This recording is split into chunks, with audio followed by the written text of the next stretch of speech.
Welcome back to the Value Blueprint, the podcast where we uncover the strategies, tools, and mindsets that help leaders build businesses with real lasting value. My name is James Grieve, and I'm joined today by my co-host Shayla McLean. And we are thrilled to be joined by our guest, Clare Price, CEO of the Octain Growth Systems, author of Smart Marketing Execution, and a marketing strategist who's helping companies shift from guesswork to growth. In this conversation, we're diving into how companies can stop playing the marketing guessing game and instead build systems and accelerate growth and create long-term value. Clare will share her journey, the gaps she saw in traditional marketing approaches, and the framework she's developed to help leaders scale their businesses smarter. If you ever felt like your marketing efforts aren't adding up, or you're wondering how to align strategy, execution, and customer understanding to really move the needle, you'll want to really stick around for this podcast, and you're in the right place. Welcome to the podcast, Clare. Thank you so much, James and Shayla. Thank you very much for having me. Clare, for listeners who may not know yet, can you share a little bit about your background and what led you to found Octain Growth Systems? Yeah, thank you, James. I'd love to do that. So I have had an interesting journey as a sort of marketing strategist. I actually came out of the analyst field as opposed to the marketing field. Like a lot of marketing people start at agencies or start in product or marketing within companies. And I actually came out of a analyst position, a research director with Gartner. So I think that really framed my view of marketing, and really from the beginning, seeing a gap in the fact that most of the scaling businesses, entrepreneurial businesses, don't have the kind of strategy foundation that a lot of our enterprise companies do. And so that led me to start building the Octain Growth System in 2014. And I released an early version of that for business owners, learned a lot, found out what they needed, what they didn't need. And then in 2002, released a new version of the Octane Growth System, really focusing on four things, which is understanding your brand position in the market, which is how customers see you and how they respond to you and what they remember about you, and not just your logo, which a lot of smaller businesses think. Also understanding who your customer really is and why they're going to buy from you, what how to create a very clear and crisp message that connects you to your customers, and then what marketing channels are the right and most effective for your marketing efforts. And that I've all put into a book with my system called Strategic Marketing Execution. And from that point, I then began licensing my system to other fractional CMOs, licensed it to about 20 CMOs so far. 12 are still working with me as part of our collected CMO group. And as James alluded to, we're about in the next 2 to 3 weeks announcing a new enterprise version of the Octane Growth System called the Octane Growth Multiplier, that is focused specifically on helping companies scale and grow to exit. Oh, that's really interesting, Claire. I appreciate you sharing that with us. I just want to kind of touch back to you. You kind of skimmed over it briefly, but that you came from the side of, data analysis and coming from looking at what was driving people for results. And can you just highlight again to us? I know you touched on it. What gaps were you seeing in how companies were approaching their marketing efforts that made you want to build this model? Thank you for that question, Shayla. So what I saw when I was really working tend to work with smaller businesses, initially working with micro businesses, which are in the $2 to $3 million range, and then helping them move up market to become mid-market companies. And what I found was there was a lot of diving in and doing stuff. Hmm. So problem, I need more leads, I need more customers, I need our salespeople aren't bringing in the numbers the way they should. So let's do this thing, whether that thing is LinkedIn campaign, digital advertising, better SEO to rank higher on Google, whatever that is. It's really diving in and doing Hmm. something rather than stepping back and looking at the real problem, which is very often, and I think the core problem in most businesses is their message is not resonating with their customers because they have not created a message that connects deeply to what the customer is looking for, what their true values and motivations are, and that's the reason to buy. And it's not about what I wrote a blog that got a lot of chuckles called "I don't really care who your customer is." Mm. And my point was demographics, knowing who your customer is sure a number one thing you need to know, but it is the one single first step. You really need to know the needs, wants, and desires of that customer, and not just how they are in general, but how they relate to what's going to motivate them to buy not just your solution, but your specific company solution. And that's what we focus on in finding that gap. Mm. Yeah, I appreciate that. That's a really good expansion to the point. Yeah.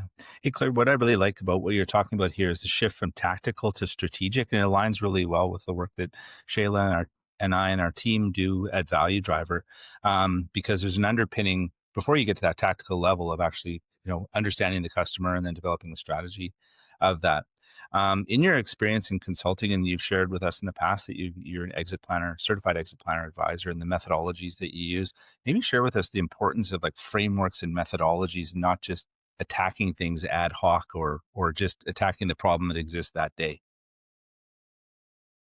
Yeah, you've got to have a framework. You've got to have a process. I know that you guys have a very, very detailed process and framework with Value Driver, and we also do with Octain. And I think the point of a framework is it's predictable. You can count on it, you can rely on it, you can put your data into it, and you know that you're going to get an effective outcome. Now, the outcome's not going to be the same for every customer because the data that you put in for every customer is going to be different. But if the framework is solid, if the process is solid, you know that you're going to be able to provide them with a good, solid outcome and be able to provide them with expectation of what that outcome is likely to be, which you cannot do when you do, as we call, random acts of marketing. That's a good point. And I love that that's, again, like a foundation to what you're building with Octain Growth. Now, let's kind of answer questions that I'm sure everyone's kind of wondering. Mid-market CEO is listening right now. They're wanting to scale or preparing for an exit. Where should they start? You have to really get a good valuation of your company. You need to know what the true value of the company is, not to you, but to the market. And that's a very different thing.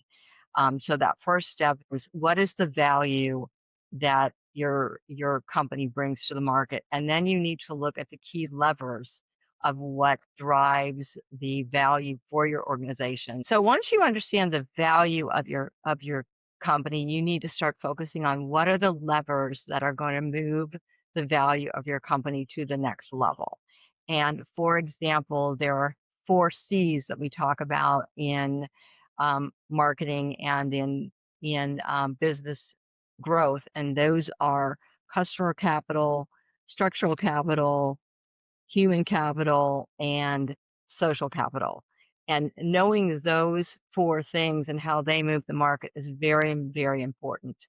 And then with our new system, the Octain Growth Multiplier system, we actually look at 8 components that we share with our clients. And these are understanding how to build a revenue engine, gaining market authority, which transforms you from a market participant to a market leader and a niche dominator, creating a growth engine that moves you from ad hoc growth, which is very typical, to systematic, predictable revenue generation, digital dominance, which creates scalable digital lead generation so that you can reduce the cost of customer acquisition and start scaling.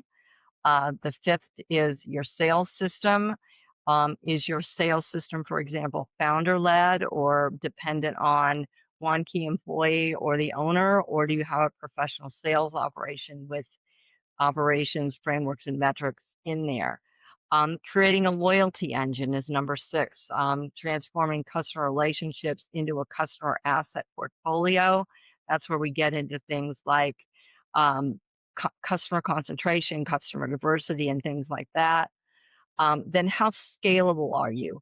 Are you using ad hoc manual operations, or are you using automated, efficient systems that are repeatable and able for other people in the organization to use? And then finally, really creating a strategic competitive platform so that you not only know what you're doing, but you really understand what your competitors are doing and where they're going.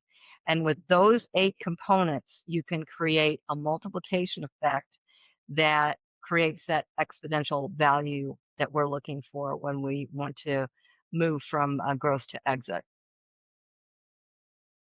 Now, this is great. And, one of the things we see, and I'm sure Shayla will agree and have further questions on, is that a lot of times our clients, they've either plateaued or they feel stuck. So we're talking scaling here. So what they've come up really fast, or maybe they've had sustained growth, great business models, founder driven, but they've hit this point where they kind of just stick. And of course, in the world of marketing, you would know better than anyone, Claire, this is a dynamic space.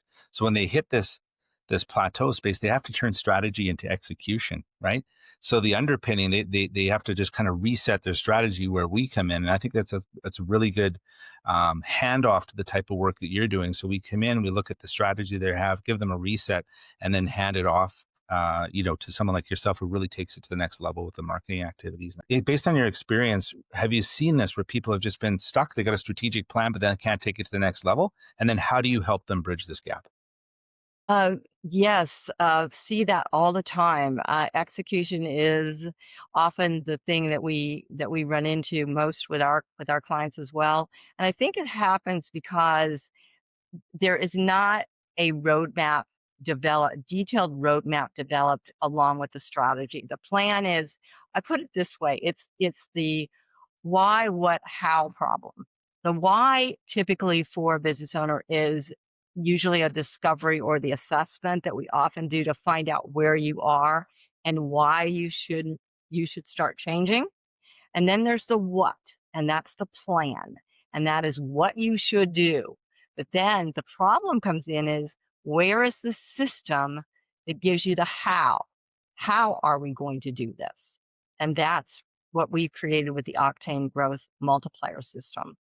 Because the how is where people get hung up, because typically people will come up with ideas, great ideas. I'll give you a great example of when I was with a company called Sun Microsystems. We always had a planning session every quarter. We, all filed into our conference room, big whiteboard, lots of coffee, tea, Red Bull, pastries, etc., to keep, the motivation and the carbs up. And then spent 2 hours creating this wonderful plan. And then what happened at the end of that time of planning? Our team lead or our manager would usually say, okay, everybody, let's go get it done. What's the problem there? When you go from here's what we want to do to, okay, now go out and do it, people do 2 things. They either do what they already know, or they look for the latest silver bullet or the latest bright shiny object to fall back on. The gap is that roadmap that is, okay, we know we need to do this. Now, exactly how are we going to do this? How are we going to measure it? How are we going to hold it accountable?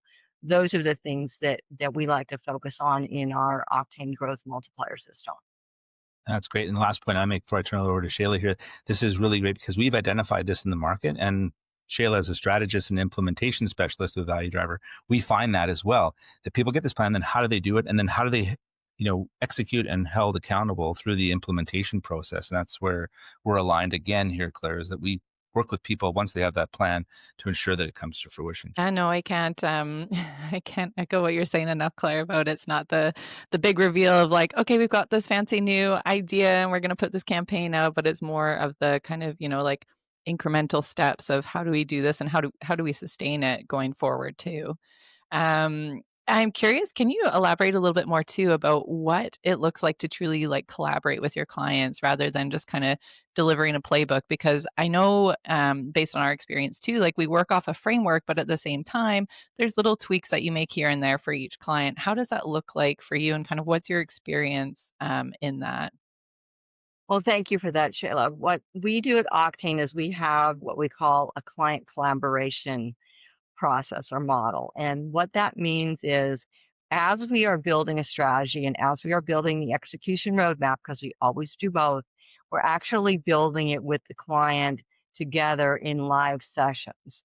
And with the tools that we have developed for the system are designed to be used with the client so that they're actually creating their own strategy as they step through the framework and as they step through the tools.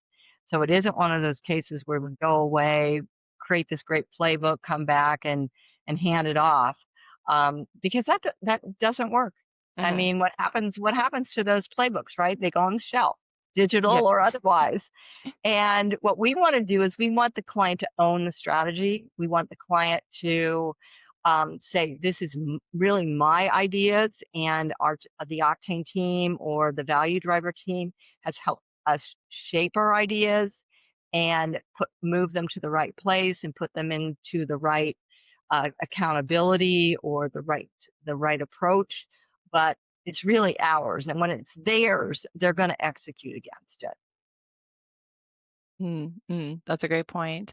I'm gonna put you on the spot a little bit, but you've worked with a number of clients. What's kind of like an example of a client that you work with where you really saw this have such a huge impact that still, you kind of comes to mind every now and again when you're working on this that really keeps driving you to do what you do?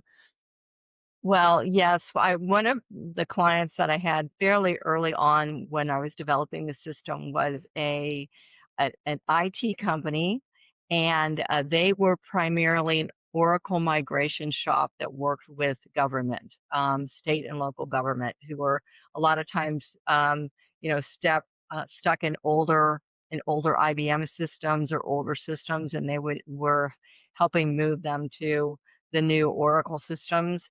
um, as you might imagine, they were competing very heavily against IBM, and they were losing a lot of deals Hmm. because IBM could throw a lot of money and bodies at the problem that this small startup company could not do. They hired us to come in and really help them with their branding, positioning, and marketing. And we did an assessment. We did that first level analysis, and we found out that through a cost benefit analysis that while their team was a little bit more expensive on an hourly rate, maybe $20, $30 more an hour, which of course can add up. What we found was they completed their jobs faster. They were always under time, and they had less than 75% of the error rate that the IBM body shop people had. I mean, it was a big number. And so we repositioned them as the elite technical team. Not, it really kind of put them, yes, we're more expensive because we're smarter, we're faster, and we do a better job. And we were able to help them grow 197% in 18 months, and on the Inc. 5,000 in their category twice in 2 years in a row, once at 35 and once at number 17. Yeah. Now, Claire, you've emphasized the importance of marketers and salespeople walking in each other's shoes here. That alignment between sales and marketing. That's one of the core, areas of our process is alignment. So this is really a nice fit here. What does that look like in your world of having the alignment between salespeople and marketers? So the first thing that I recommend is that you create what we call let's assume you've got at least two marketing people, at least two sales people, that you create a sales enablement team where the team has shared goals. the team has shared responsibility, and the team has shared accountability, so that from the top down, there is a requirement to share successes, share the load, and work together. The second thing that I have found incredibly effective in working with marketing and salespeople is what I call walking in each other's shoes. And that is, for example, have a marketing person go along on a sales call and actually experience what the salesperson is, dealing with in a day-to-day real world environment. On the other hand, have the salesperson come in and visit a marketing strategy session and learn how marketing is really trying to create that customer demand that will lead to those more highly qualified leads. Right. Right. And why, I agree with you 100% to have people understand. Another thing too is you mentioned earlier not having this institutional knowledge where it lies in one person's head. So you're kind of spreading that knowledge across the company and of course the value of culture and sharing the values and that type of thing. Why is the sales and marketing alignment so critical to scaling from your perspective? Because if sales and marketing isn't aligned, bottom line is you're not going to scale. You are going to be at cross purposes. It's leapfrog. I'll call it leapfrog. One moment the sales person is in front trying to pull the company forward. The next leap, the marketing person's in front trying to pull the company forward. If they're not aligned, then you're not going to scale. And the best way to get that alignment, we've been talking about a lot of different strategies, is understand that sales and marketing really have two different jobs. They're not just parts of one whole. They literally have two different jobs. The job of the marketing person is to identify the forest. The job of the salesperson is to cut down the tree. And Right. that's where people kind of say, oh, well, sales and marketing are the same, or my sales guy can do marketing, my marketing guy can do sales, or gal. They don't think the same way. They're not going to respond the same way. They can learn to work with each other if they understand that you need someone to identify the forest first, and then you need someone to cut down the tree second. And I think that's a really important concept that needs to be put out in the organization. And then I'm gonna do a cautionary tale. Okay. Too often, particularly if companies are stuck, the owner or the C or the CFO or the COO, either intentionally or not, and sometimes it's intentionally, sometimes it's not, will pit marketing and sales against each other in order to drive results or put the pressure on, and that never works. Mm-hmm. That's so Absolutely. interesting that I was Go going to say ahead. this is such a powerful analogy because I've worked with a lot of small businesses, and I think you're right. Too often or not, I see that role as just the same person, and every time, like you mentioned, you realize like they are very different skill sets that you need to have, and you need both. But I think when you're dealing with limited resources or staff, it's easy to kind of clump them together, but I really like that point and kind of the importance is why you need to separate them a little bit more and change kind of the responsibilities within each. Yeah, 100% Shayla. And I agree with your point there. And also it just reinforces the point that it has to be rooted in strategy. So everybody knows what the base camp, if you will, is to move forward, not base camp, the software, but the baseline is from to which to make those decisions. As we close the loop on this point, and I'll hand it over to Shayla next is, when you're looking at this, Claire, you mentioned, not having competing perspectives, between sales and marketing. What other advice would you give leaders whose teams aren't on the same page when it comes to sales and marketing? I think the best thing to do is to, well, first start the communication process, having people talk to each other, air those grievances, get the big a 900-pound gorilla or elephant in the room and discuss it. But I also think that it's very important, and people do not put a lot of stock in this, particularly in small companies is to have very detailed, very well understood, agreed upon job descriptions and standard operating procedures. Because when you have those, it's not a matter of, well, my opinion's this, your opinion's that. You have something specific that you can rely on and go back to and revisit to make sure that you are staying aligned and moving in the right direction. Yeah, that's really, really great expansion to that. I want to shift gears back because I think at the beginning you mentioned this kind of separation of understanding your customer, and I want to really dive into that a little bit more. So, can you just start with kind of how does understanding customer motivation change the way a company markets and sells? I think it is the number one thing that you have to understand about your customer. As I said, the blog about I don't care who your customer is, but I do care what motivates them to buy. Hmm. That motivation is what's going to cause them to make a choice. And so understanding that motivation, and there's a lot of good tools out there, including, AI tools now that can help you do sentiment analysis and listening, social media listening and things like that, where you can learn about the customer and you can learn the voice of the customer from how the customer is behaving online, and in interactions with you. So what motivates them is critical. The other thing I really would recommend, it's very easy for any size organization to do, is have a customer feedback loop.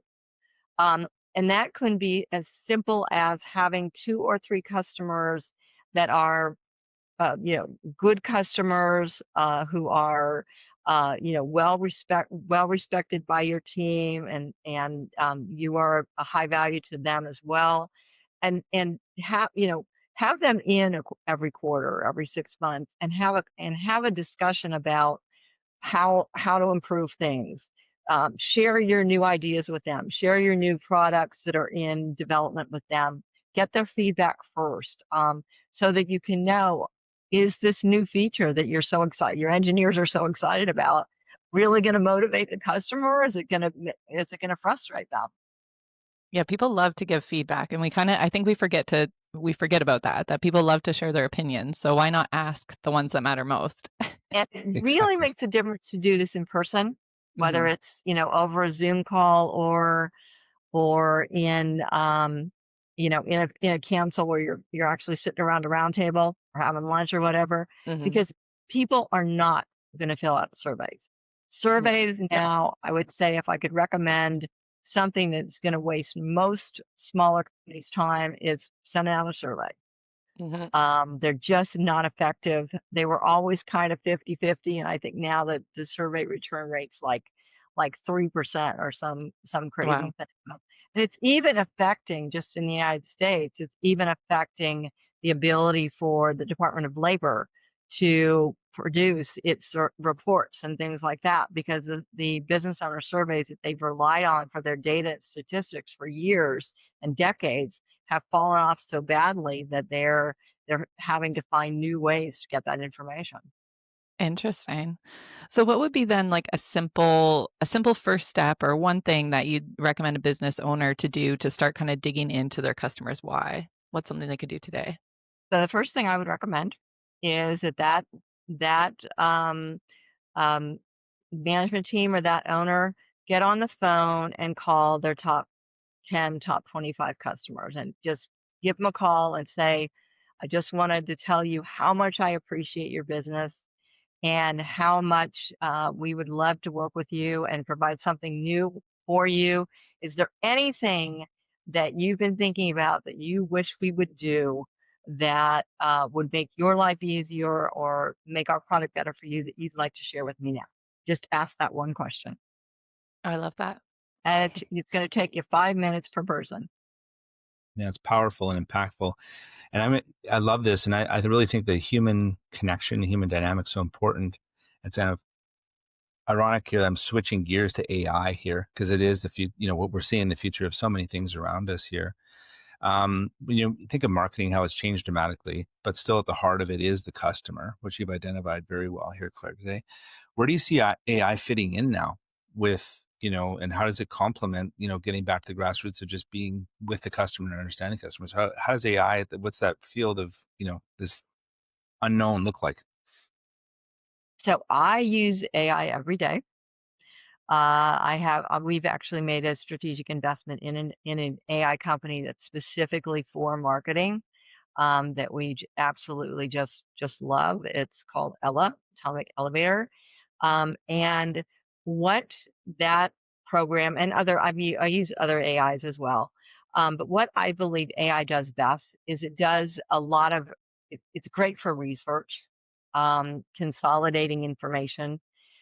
It's great for giving you either a first draft that you can review and really pick out, then go deeper, um, and provide that next level of information that maybe, without AI, because of the time commitment of maybe producing some recommendations, we would do more first level recommendations. But what I do now is I put my first level recommendations into the AI engine and let, in our case, Ella come back and say, oh, well, this is what I'm seeing. A great prompt that I use is, well, tell me how the customer is going to react to this. And that's because I've Great. already loaded my ICP into her, so she knows who my customer is. So I say, okay, I'm going to give these set of recommendations to my client. What do you think? How do you think the client's going to react? How are they going to prioritize these? And kind of get that a level of intelligence. And then you can go back and reevaluate your recommendations and provide them with something that goes deeper than maybe that first level of recommendations would do. That's just one way that I'm finding AI to be very effective. And I love this. And a value driver, we always like to um, balance risk with opportunity. And what Hmm. I'm hearing here is you've de-risked AI, because sometimes people just, without having that deep machine learning that you had with the investment that you made into this marketing specific AI tool. What's your thoughts on the risk of people just, firing up GPT without the knowledge of marketing, and then, trying to be a expert in this? What impact would that have on their marketing if they feel they can do it themselves because AI is in their corner? I think the issue that you have with AI is, without experience in any industry, not just marketing, business operations, financial, whatever, is wisdom and discernment. Is the AI is going to provide you with top level results. They're not necessarily going to dig deep or notice inconsistencies, notice gaps and things like that someone with, the kind of experience that all of us have would be able to do. So I think that's the biggest danger, is taking it at face value, and really not, taking the time to even with what we'll call common sense, look at and say, does this really, make sense? Does this pass the sniff test? Because a lot of times, one of the funniest things I ever had an AI engine do, this was actually, I think it was the Chat GPT, was just misname common marketing terms and misdefine them, and not have any idea that it was doing that, because there's maybe several ways to define certain things, and I knew from my industry what those definitions should be, and that's not what the first response I received. Absolutely. And one of the things, come back to, we're aligned in so many ways, we come back to value drivers. One of the core tenets of our businesses in our company is that we align ourselves with qualified people who are professionals in this space. So is it a fair comment to say that if someone as a business owner is looking at digging deeper, to connect with someone like yourself, not someone like yourself who has got this deep understanding and is invested in this, so that you can make these informed decisions that de-risk their marketing? Because sometimes you only have one chance to make an impression with a customer. If you're launching a campaign, it can be very costly if you don't do it properly. So that investment in a professional at the start pays dividends. Is that a fair comment, Claire? Yeah, I think it's very important to be able to, really look at what the likely outcome. We have formulas that we use to predict likely outcomes of campaigns, Very good. that we use, and also, to also think about it from the lens of what is the likely human behavior. Because again, that's something that the AI is not necessarily going to predict. But you're going to know from, your reaction or your interface or relationship with that client. Hmm. Wow, this has been a great conversation. And Claire, I just want to thank you so much for joining us today and sharing your insights on what it really takes to make marketing a driver of growth and value. A few key takeaways that I want to make sure like really kind of stick with the listener is like first, scaling or even preparing for an exit starts with building systems and not just campaigns or random events. It starts with that system and that procedure and that framework. Um, Second, bridging the gap between strategy and execution often comes down to collaboration, incremental changes, and real alignment across their teams. And last but not least, that reminder that understanding your customers' why is what transforms marketing from just noise into something impactful. How can our listeners find you, Claire, if they want to learn more, they want to dive deeper into this? Oh, thank you very much again, James and Shayla, for having me and on your podcast. And what I would love our listeners to do is to go to octaingrowth.com, and that is OCTAINGROWTH.com. On our homepage, I believe it's the third panel down, there is a quick assessment, 12 questions that they can click on and take in about 5 to 10 minutes that will give them some idea where the strengths and weaknesses of their core marketing functions are. The other thing they can do is they can go to Amazon and purchase my book, Smart Marketing Execution. And that is actually details the entire system, has a lot of the tools and blueprints in it. Incredible. Thank you. So, yeah, for those listening, if you want to learn more about Claire's work and get in touch with her, make sure you check out Octain Growth Systems online or order a copy of her book, Smart Marketing and Execution. We'll make sure to link those resources in the show notes, so take a look there. This has been another episode of the Value Blueprints. Thanks, everyone, for tuning in, and we'll see you next time.